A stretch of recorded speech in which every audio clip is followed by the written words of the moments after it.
Corona महामारी में जब देश भर में लॉकडाउन लगा, किसी का बिजनेस बंद हो गया तो किसी की नौकरी चली गई। हर ओर उदासी का माहौल था। उसी उदास चेहरों में एक था हरिदास। लॉकडाउन ने उसकी भी नौकरी ले ली थी। पहले तो वो एक बड़े होटल में नौकरी किया करता था। काफी मजे से उसके और उसके परिवार की जिंदगी कट रही थी, लेकिन लॉकडाउन ने उसे भी बेरोजगार बना दिया। अब वो अपने गांव में आकर खाली बैठ गया था। धीरे धीरे सारी जमा पूंजी खत्म होती जा रही थी। एक दिन सड़क किनारे बड़े उदास मन से वो बैठा हुआ था। अरे हरिदास, तुम इतने उदास क्यों हो? क्या सोच रहे हो? काका, आप तो जानते ही हैं कि मेरी नौकरी चली गई है। घर का खर्चा तो कम होने वाला है नहीं। कैसे करूं, क्या करूं, कुछ समझ नहीं आ रहा है।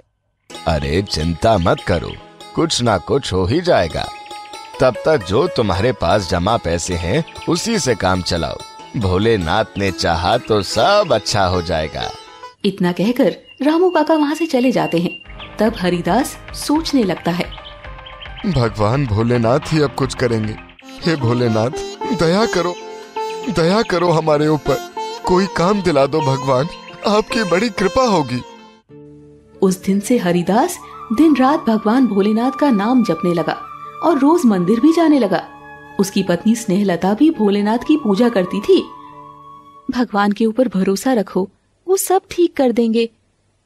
हाँ, अब तो बस उन्हीं का भरोसा है। इसी तरह दिन बीतते गए, लेकिन हरिदास को कुछ समझ नहीं आ रहा था कि वो क्या करे।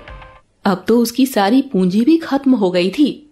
ऐसे में परेशान होकर वो भोले बाबा के मंदिर गया।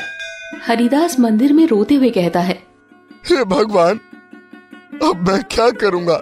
मेरे पास तो एक फूटी कौड़ी भी नहीं बची जिससे घर का अनाज पानी ला सकूं।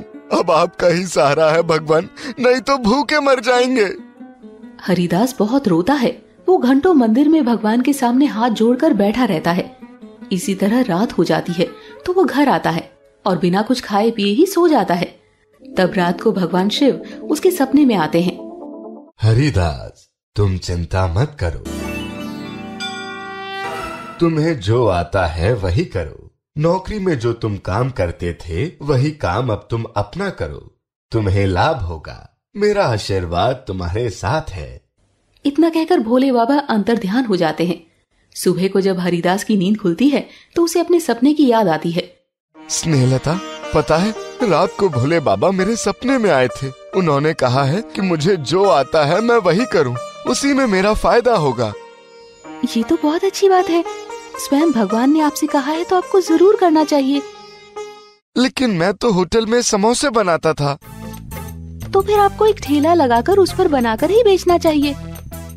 अरे हाँ, ये तो बहुत अच्छा है। भोलेनाथ की कृपा से मुझे रास्ता मिल गया है। उन्होंने कहा भी है कि मुझे इसमें फायदा होगा। मैं आज से ही इसकी तैयारी में लग जाता हूँ।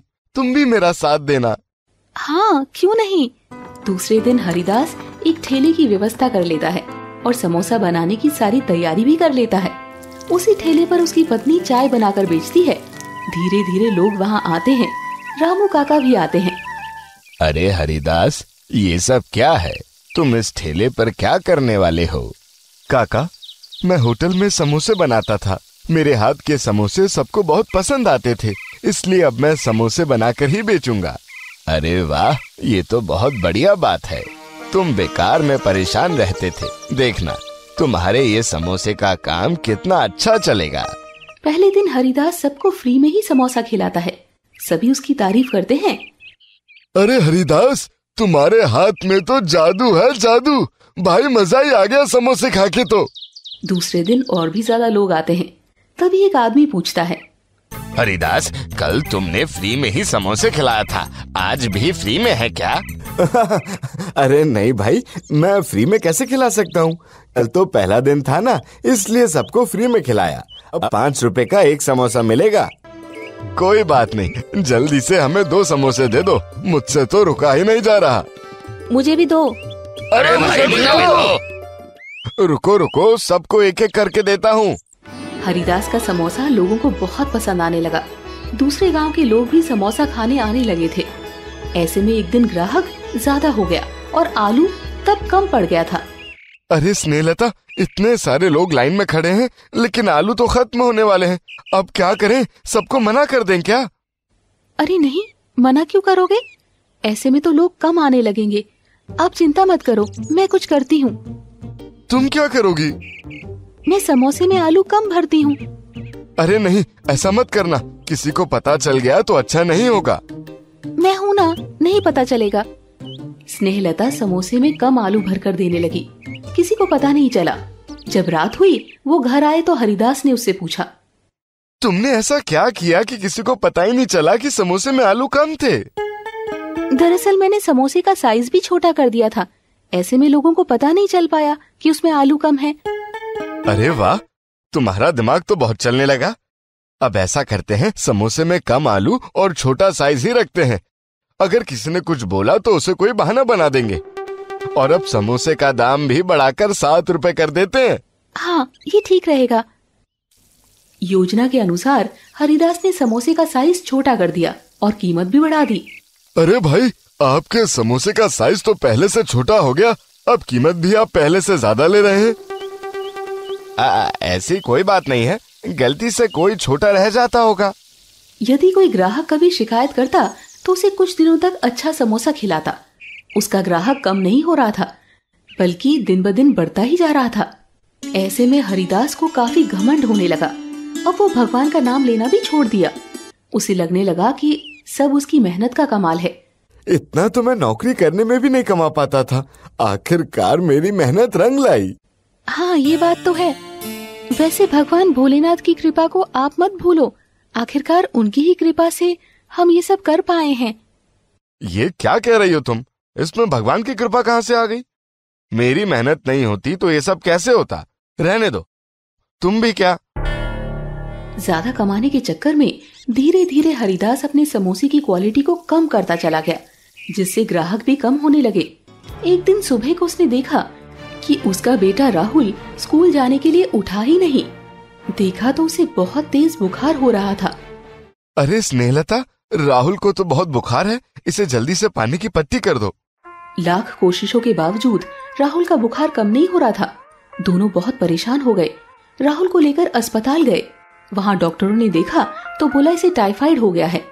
अब हरिदास ठेला लगाना छोड़कर दोनों पति पत्नी बेटे की देखभाल में लग गए। अस्पताल में राहुल को कई दिनों तक रहना पड़ा। ऐसे में सारे जमा किए हुए पैसे हरिदास के खत्म हो गए थे। अब तो हालत ऐसे हो गए थे कि कुछ भी खरीदने के लिए उसके पास पैसे नहीं थे। हरिदास फिर से बहुत परेशान हो गया। मैं आपसे कहती थी ना, भगवान की कृपा से हमें सब कुछ मिला है, लेकिन आप है कि अपने घमंड में भगवान को ही भूल गए। अब नतीजा ये है कि हमारा बेटा बीमार पड़ गया है, हमारे सारे पैसे खर्च हो गए हैं। अब हम क्या करेंगे? तुम सही कह रही हो स्नेहलता, मुझे अहंकार हो गया था। अहंकार में चूर होकर मैं ये भूल गया था कि भगवान से बड़ा कोई नहीं। उनका आशीर्वाद ना हो तो हम कुछ नहीं कर सकते। अब भी संभल जाओ और भगवान से माफी मांगो। वो अपने भक्तों की जरूर सुनते हैं। दूसरे दिन सुबह सवेरे हरिदास शिव मंदिर जाता है और भगवान से रोते हुए क्षमा मांगता है। हे भगवान, मुझे माफ कर दो, मैं मूर्ख हूँ। अपने इस बच्चे की गलती को माफ कर दो भगवान। अब मैं दोबारा से ऐसी कोई गलती नहीं करूँगा, मुझे क्षमा कर दो भगवान। हरिदास मंदिर में सर पटक पटक कर भगवान से माफी मांगता है और वहीं पर बेहोश हो जाता है। तभी मंदिर के पुजारी आते हैं और उसके चेहरे पर पानी छिड़कते हैं, जिससे उसे होश आ जाता है। बेटा, ये तुमने अपनी क्या हालत कर रखी है? आपको नहीं पता, मुझसे बहुत बड़ी भूल हो गई पुजारी जी। अगर सच्चे मन से भगवान को याद किया जाए तो अपने भक्तों की सारी मनोकामना पूरी करते हैं।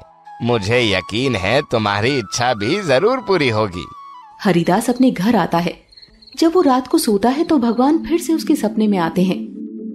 हरिदास, मैंने तुम्हें माफ कर दिया है। कल सुबह तुम्हें कुछ पैसे घर में मिलेंगे, उसी से तुम फिर से अपना काम शुरू करो। हरिदास जब सुबह उठता है तो कुछ देर के बाद उसे अपने घर के एक कोने में 50 रुपए पड़े मिलते हैं। उसकी खुशी का ठिकाना नहीं रह जाता। वो फिर से समोसा बनाना शुरू करता है। इस बार पहले से भी अच्छा समोसा बनाता है, जिसकी वजह से ढेर सारे ग्राहक आने लग जाते हैं। अब उसका बेटा भी ठीक हो गया और वो हमेशा के लिए भगवान शिव का भक्त बन गया। दोस्तों, आपको ये कहानी कैसी लगी? कमेंट करके जरूर बताएं। ऐसी और कहानी सुनने के लिए इसे लाइक और शेयर जरूर करें। धन्यवाद।